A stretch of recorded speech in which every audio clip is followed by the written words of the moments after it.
लेकिन जब जालिम अंधा हो जाता है तो वो जुल्म पर उतर आता है, बगैर किसी जुर्म के गिरफ्तार कर लेता है। आप सोचेंगे एक दो मिसाल, तो मैं मिसाल देता हूं। हमारे उत्तराखंड में हल्द्वानी में एक वकील साहब के घर पे तरावी होती थी बरसों से, इस बार भी तरावी हो रही थी। कुछ गुंडे लोग पहुंचे जय श्री राम का नारा लगाते हुए, इमाम साहब को भी पीटा, नमाजियों को भी पीटा। अब इमाम साहब और नमाजी और मोहल्ले के सारे लोग FIR करवाने गए। जब वहां FIR नहीं की तो उन्होंने कुछ नारेबाजी शुरू की। पुलिस वालों ने उल्टा उन्हीं 700-800 लोगों के खिलाफ मुकदमा कर दिया।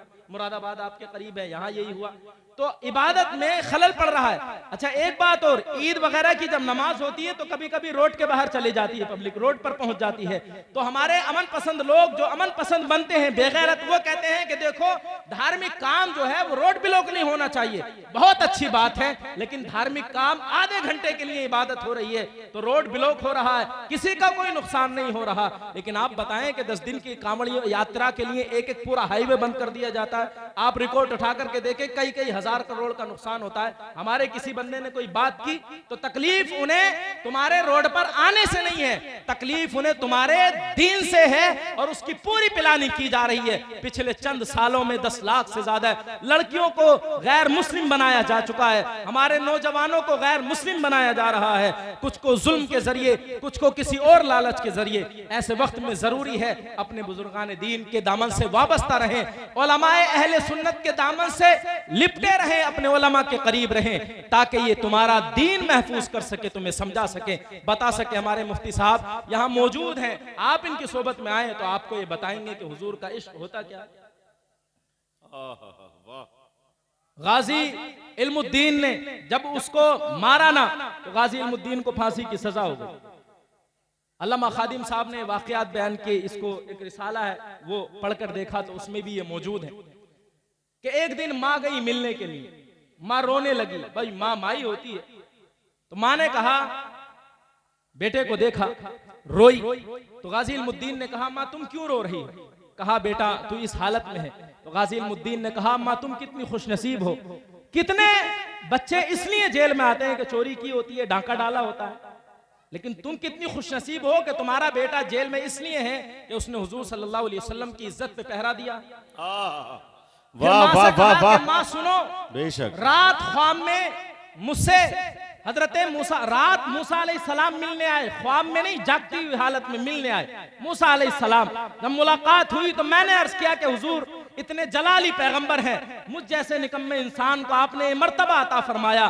तो हजरत मूसा अलैहिस्सलाम ने इरशाद फरमाया कि इल्मुद्दीन आज भी जब भी हुजूर की कचहरी लगती है, हुजूर की अदालत लगती है, आज भी हजरत मुजद्दिद अल्फसानी की ड्यूटी हुजूर के पीछे पंखा झलने की है, हुजूर की कचहरी लगती है, आज भी अदालत लगती है कि जब भी हुजूर की अदालत लगती है हुजूर इल्मुद्दीन का जिक्र जरूर करते हैं। तो मैंने रसूल अल्लाह से इजाजत ली कि या रसूल अल्लाह जो इतना बड़ा आशिक है कि आप हर महफिल में उसका नाम लेते हैं, मुझे इजाजत दें कि मैं आज उससे मिलने जाता हूं।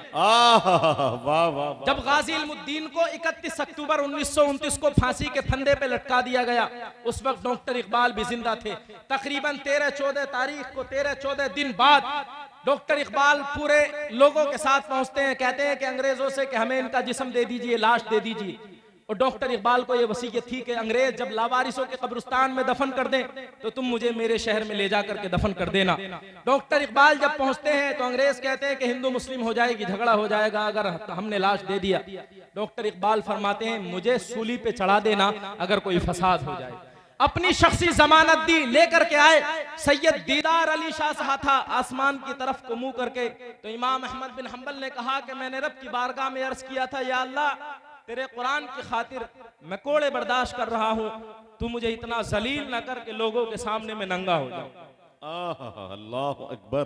एक जुमला कहा, परवरदिगार ने मदद अता फरमाई। ये अहले कुरान की अजमत और शान है।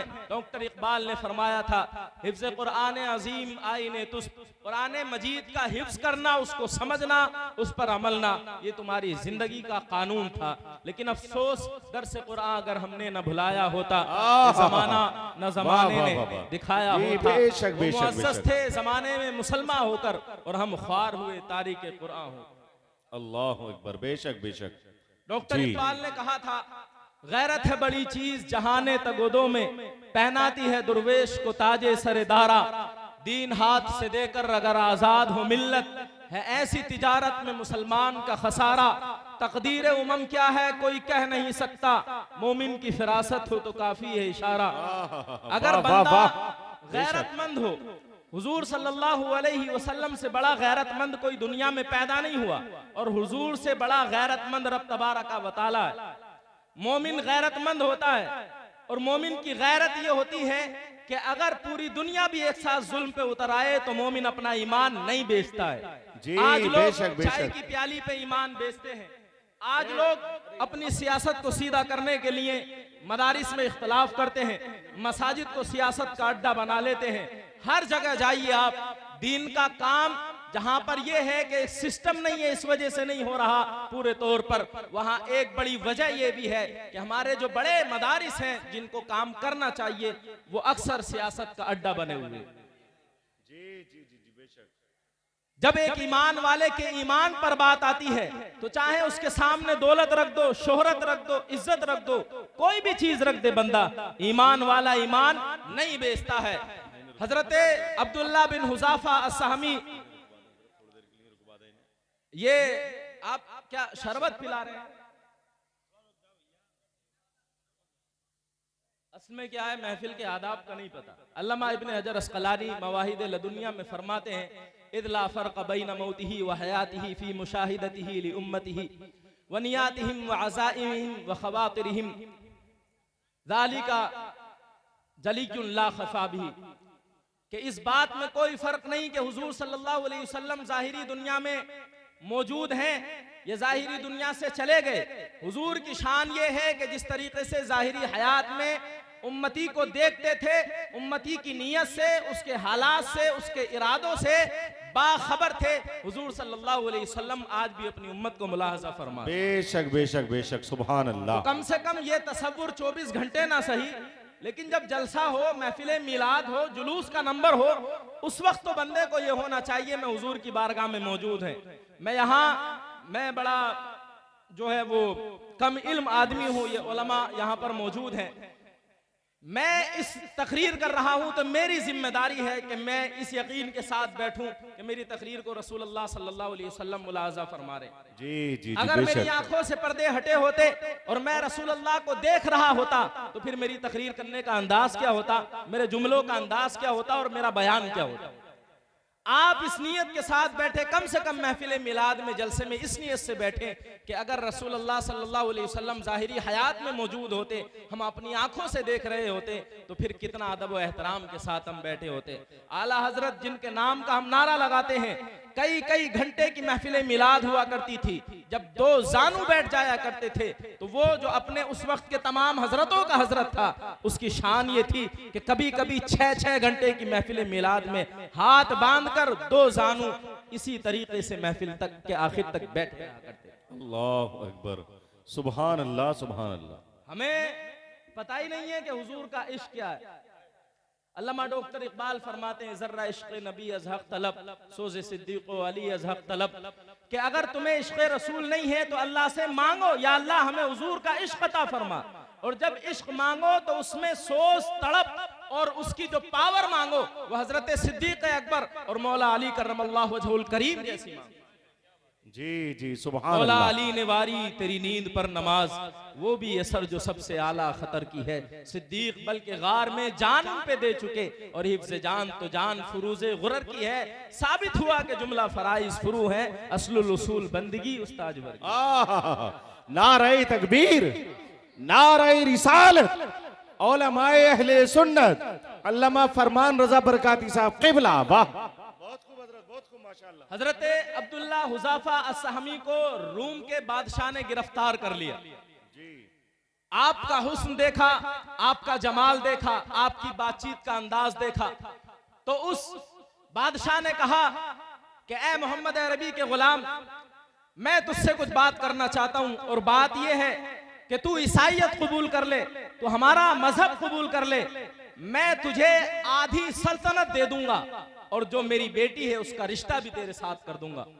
वक्त का बादशाह, एक कैदी मुसलमान, एक मुसाफिर मुसलमान उसकी कैद में है और वक्त का बादशाह उसे पेशकश करता है कि आधी सल्तनत ले ले और मेरी बेटी ले ले और फिर तू ईसाईयत कबूल कर ले, अपना दीन छोड़ दे।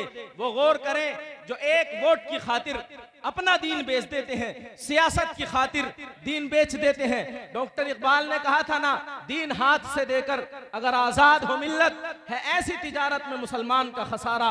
हमारा कोई नेता सियासत में आए तो कहता तो ये है कि मैं इसलिए जा रहा हूं कि कौम का भला करूंगा, कौम की तरक्की की बातें करूंगा, लेकिन होता ये है वो सियासत में पहुंचता है और ऐसा लामजहब हो जाता है कि ना उसे अब इस्लाम दिखता है, ना उसे वहाबियत दिखती है, ना उसे हिंदू धर्म दिखता है। वो सबको एक समान लेकर के चलना चाहता है। तो अगर कोई ऐसी तिजारत करना चाहे तो उस तिजारत से मुसलमान का कोई फायदा नहीं है। मुसलमान का फायदा यह है कि मुसलमान किसी भी ओहदे पर बैठा हो, लेकिन वो हजरत उमर फारूक आजम, हजरत अबू बकर सिद्दीक का सच्चा गुलाम होना चाहिए। तो हजरत अब्दुल्ला बिन हुज़ाफा सहमी के सामने ये इतनी बड़ी पेशकश की थी, आधी सल्तनत और बेटी। हजरत अब्दुल्ला बिन हुज़ाफा सहमी ने इरशाद फरमाया, आधी नहीं पूरी दे दे, और जो अरब है उसको भी मिला ले। 3 मरतबा आपने इरशाद फरमाया, आधी नहीं पूरी दे दे, फिर पूरी दे दे, फिर पूरी दे दे। मैं तेरी सल्तनत के बदले हुजूर सल्लल्लाहु अलैहि वसल्लम से पलक झपकने की देर बराबर भी बेवफाई नहीं कर सकता।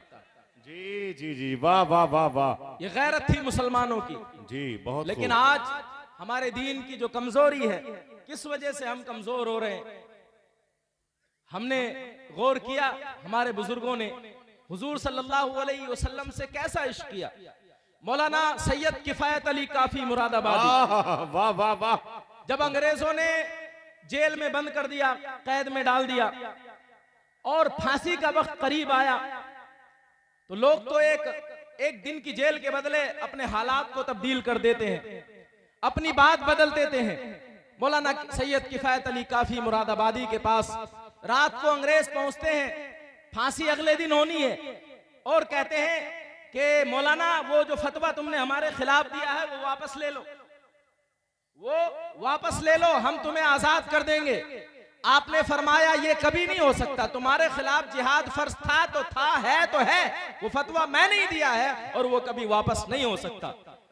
मौलाना सैयद किफायत अली काफी को वहां तक पहुंचाने वाला एक कोई बेगैरत जो है दीन का नाम लेने वाला मुखबिर था कि जिसने मुखबरी करके मौलाना का पता दिया, मौलाना के बारे में जानकारी दी थी। ये हमारी कौम के हालात रहे जी, कि उनमें से किसी एक बंदे को खरीदा जाता है और फिर जो लोग काम कर रहे होते हैं, दीन का जो तबलीग कर रहे होते हैं, उनके खिलाफ लगा दिया जाता है। हमें चाहिए कि इस चीज को समझने की कोशिश करें कि दीनी मदारिस और मसाजिद को एक साथ इत्तिफाक, इत्तिहाद और मोहब्बत के साथ आगे बढ़ाएं ताकि हुजूर सल्लल्लाहु अलैहि वसल्लम के दीन का काम हो सके। तो अंग्रेज जब आया और आपने कहा कि मैं फतवा वापस नहीं लेने वाला, तो अंग्रेज ने यह किया कि जो वो बड़ी प्रेस होती थी लोहे वाली, कोयले वाली, वो आपके चेहरे पर, आपके जिस्म पे फेरी। मौलाना का जिस्म कोई लोहे का तो नहीं था, ऐसे ही जिस्म था, लेकिन मौलाना वो बर्दाश्त करते रहे, सहते रहे। जब वो प्रेस फेर के चले गए, मौलाना की आंख लग गई, ख्वाब में के देखा कि रसूल अल्लाह सल्लल्लाहु अलैहि वसल्लम तशरीफ लाए। वाह वाह वाह, मौलाना सैयद किफायत अली काफी उनके कदमों पे गिर गए। रसूल अल्लाह सल्लल्लाहु अलैहि वसल्लम के कदमों पे गिरने के बाद जब रोने लगे तो हुजूर सल्लल्लाहु अलैहि वसल्लम ने इरशाद फरमाया, मौलाना क्यों घबरा गए, क्या हुआ, कैसे परेशान हो। अल्लामा खादिम साहब ने बयान किया कि मौलाना से हुजूर सल्लल्लाहु अलैहि वसल्लम ने इरशाद फरमाया, मौलाना क्या हुआ, क्या तुम घबरा गए हो। तो मौलाना सैयद किफायत अली काफी ने कहा था कि या रसूल अल्लाह, घबराया नहीं हूं, मुझे अगर पता होता कि जिस्म पे प्रेस फिरवाने के बाद आपकी जियारत होती है तो ये काम तो मैं पहले कभी कर चुका हूं। वाह वाह वाह, बहुत क्या बात है हजरत। वाह, सैयद अली किफायत अली काफी को फांसी के फंदे पे ले जाया जा रहा था। अंग्रेजों ने पूछा था कि कोई आखिरी ख्वाहिश है, तो मौलाना ने अहले सुन्नत व जमात का अकीदा दिया था, जिस अकीदे पर आप मैं और हम सब मौजूद हैं। मौलाना सैयद किफायत अली काफी ने कहा था, कोई गुल बाकी रहेगा न चमन रह जाएगा, पर रसूलुल्लाह का दीन हसन रह जाएगा।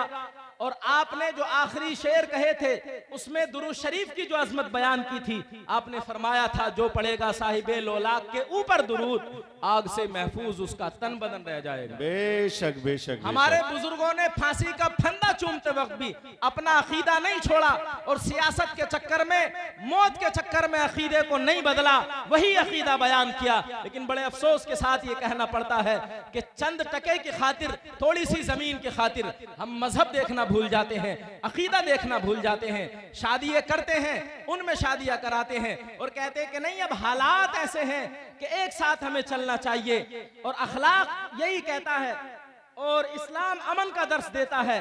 आप बताइए रसूलुल्लाह सल्लल्लाहु अलैहि वसल्लम से बराह रास्त हजरत अबू बकर सिद्दीक ने दीन पढ़ा है।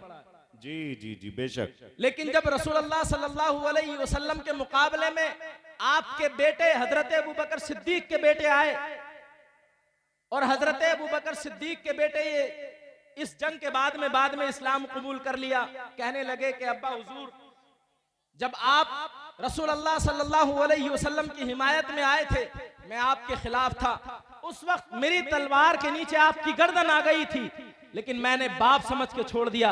हजरत अबू बकर सिद्दीक ने इरशाद फरमाया था कि तूने तो बाप समझ के छोड़ दिया, लेकिन अगर मेरी तलवार के नीचे तेरी गर्दन आती तो मैं बेटा समझ के नहीं छोड़ता, बल्कि रसूलुल्लाह के खिलाफ आया था, तेरी गर्दन उड़ा दी। हजरत अबू उबैदा बिन जर्रा इस उम्मत के सबसे बड़े अमीन है। हजरत अबू उबैदा बिन जर्रा जिन्होंने हुजूर से इस्लाम सीखा है, जंगे बदर में अपने सगे बाप का सर काट के हुजूर की बारगाह में लगाए। ये कोई ना समझे कि अल्लाह ने सीने में 2 दिल नहीं दिए हैं, एक दिल दिया है। और ऐसा नहीं है कि एक दिल सियासी हो, एक समाजी हो, एक अपने अकीदे के साथ हो, दूसरा दूसरे के अकीदे के साथ हो। एक दिल दिया है और वो अपने हबीब सल्लल्लाहु अलैहि वसल्लम की मोहब्बत के लिए दिया। जब सर काट के लेकर आए हुजूर की बारगाह में तो रसूलुल्लाह ने इरशाद फरमाया किसका सर है? कहा ये मेरे बाप का सर है। हुजूर ने इरशाद फरमाया सर क्यों काट करके लेकर आए हो? हजरत अबू उबैदा बिन जर्राह ने कहा था या रसूलुल्लाह आपके खिलाफ आए थे, आपकी बेअदबी की थी, इसलिए सर काट करके लेकर के आ गया। सहाबा इकराम जिन्होंने बराह रास्त तालीम हासिल की थी, उनकी शान ये थी कि रसूलुल्लाह के मुकाबले में न अपना सगा बाप देखते थे, न बेटा देखते थे, न मामा देखते थे, न चाचा देखते थे। वो देखते ये थे कि रसूलुल्लाह सल्लल्लाहु अलैहि वसल्लम का प्यार हमें किस तरह से हासिल करना है। हमारी तालीम ये नहीं है कि दौलत के चक्कर में इश्क को छोड़ दिया जाए, हुजूर की मोहब्बत को छोड़ दिया जाए। आपने सुना है कि हुजूर सल्लल्लाहु अलैहि वसल्लम ने मक्का से हिजरत की थी मदीना की तरफ। मक्का वो सरजमीन है कि जहां ये हुजूर के सहाबा पैदा हुए, पले बड़े, इनकी जमीनें, इनके मकानात, सारी चीजें मक्का में मौजूद थी। लेकिन जब रसूलुल्लाह सल्लल्लाहु अलैहि वसल्लम ने इरशाद फरमाया कि अल्लाह का हुक्म है मक्का छोड़ करके मदीना पहुंचना है, तो किसी सहाबी ने ये नहीं कहा था या रसूलुल्लाह मेरा घर रह गया है, मेरी बीवी रह गई है, मेरे बच्चे रह गए हैं, मेरा बाग रह गया है, बल्कि जब हुजूर ने ये इरशाद फरमाया तो उन्होंने अपना मकान, अपनी जमीन, अपनी जायदाद, सारी चीजें छोड़ दी और हुजूर सल्लल्लाहु अलैहि वसल्लम के साथ मदीना को बेशक बेशक बेशक जी। आका ने यूं ही नहीं इरशाद फरमाया, आपने इरशाद फरमाया ला युमिनु अहदुकुम हत्ता अकूना अहब्बा इलैहि मिन वालिदिही व वलदिही वन नासि अजमईन। तुम में का कोई शख्स उस वक्त तक कामिल ईमान वाला नहीं हो सकता जब तक कि वो अपने बाप, अपनी माँ, अपने रिश्तेदार, अजीज व अकारिब, यहाँ तक कि सारी कायनात से ज्यादा मुझ मोहम्मद से मोहब्बत ना रखे। बेशक बेशक बेशक, हक बात है। बेशक हमने कितनी मोहब्बत की है। हजरत सुहैब रूमी ये रूम की सरजमीन से जब लाए गए तो मक्का की सरजमीन पे गुलाम बना लिए गए, फिर ये बाद में आजाद हो गए। इन्होंने तिजारत शुरू की तो मक्का के उस वक्त के जो 10 बड़े मालदार थे उनमें इनका नाम होता था हजरत सुहैब रूमी का। जब हुजूर सल्लल्लाहु